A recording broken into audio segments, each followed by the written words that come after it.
ആൾക്കാർക്ക് നന്നായിട്ട് അറിയുന്നുണ്ടാവും വാസുവേട്ടൻ്റെ കട. സോ അവിടുത്തെ വിശേഷങ്ങളുമായിട്ട് നമുക്ക് കാണാം. നമ്മുടെ ചാലക്കുടിയിൽ അപ്പോൾ വാസുവേട്ടൻ്റെ കടയിൽ വരാത്ത ആരും ഉണ്ടാവില്ല അല്ലേ?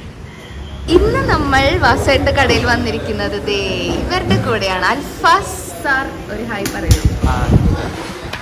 നമ്മൾ ഇതുപോലുള്ള കടകളിൽ വരുമ്പോൾ കുറച്ച് നേരത്തെയൊക്കെ വരണം. 4 മണിക്കൊക്കെ ചോറിനാ വന്നാൽ ഇവിടെ ആകെ കുറച്ച് വിഭവങ്ങൾ മാത്രമേ ഉണ്ടാവുള്ളൂ അല്ലേ മനോജ് സാർ? അതെ. തോരൻ വന്നു, പേര് വന്നു. ഗൈസ് എത്ര പേരുണ്ട് ഈ മാങ്ങക്കറി ഫാൻസ്?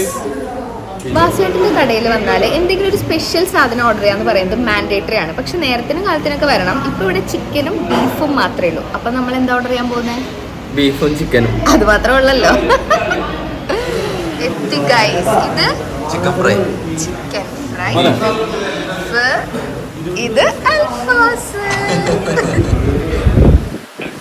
ഇതൊരു കോഴി. ഗൈസ് നിങ്ങൾ ബീഫ് ഫാനാണോ ചിക്കൻ ഫാനാണോ?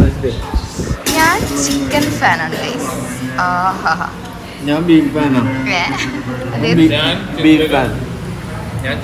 ഇവിടെ എല്ലാം പോകും. എവിടെ പോയാലും കുറച്ച് ഫാൻസ് എന്നെ തേടി വരും. അങ്ങനെ ഒരു ഫാൻ ബോയ് നമ്മുടെ ടീമിൽ ജോയിൻ ചെയ്തിട്ടുണ്ട്. ചാലക്കുടിയിലെ സ്വന്തം ദിനേഷ് തമ്പി. നമ്മള് ഫുഡെല്ലാം കഴിച്ചു. അപ്പൊ ഞങ്ങള് വാസുവേട്ടന്റെ കടയിൽ നിന്ന് ഫുഡൊക്കെ കഴിച്ചു. എങ്ങനെ ഉണ്ടായിരുന്നു ഫുഡ്? ചിക്കനാണോ ബീഫാണോ ഇഷ്ടപ്പെട്ടത്? ചിക്കനും ബീഫും രണ്ടും ഇഷ്ടപ്പെട്ടു. പിന്നെ ഒരു സ്പെഷ്യൽ സാധനം ഉണ്ടായിരുന്നു, പേര് തമ്പാൻ പറഞ്ഞില്ല. എന്താ അറിയില്ല, മറ്റേ പൊടി ചെമ്മീൻ പൊടി. അതെങ്ങനെ അടുക്കളയിൽ കയറി വല്ല ശീലം വേണം. ഗൈസ് ഈ വീഡിയോയുടെ ഇടയിൽ നിങ്ങൾ എൻ്റെ ജെറ്റ് ബ്ലാക്ക് കാജൽ ശ്രദ്ധിച്ചോ? ഇപ്പം ഇൻസ്റ്റഗ്രാമിൽ വൈറലായിട്ടുള്ള ഒരു കാജലാണിത്. ഇതിനെ കുറിച്ചുള്ള പുതിയ വീഡിയോയുമായി ഞാൻ അടുത്ത വീഡിയോയിൽ വരാം. നിങ്ങൾ എൻ്റെ ഉത്തരം ഇങ്ങനെയാണെന്ന് അറിയില്ലേ? അത് പറയണം. Thank you so much. അപ്പൊ ശരി, അടുത്ത വീഡിയോയിൽ കാണാം. Thank you so much.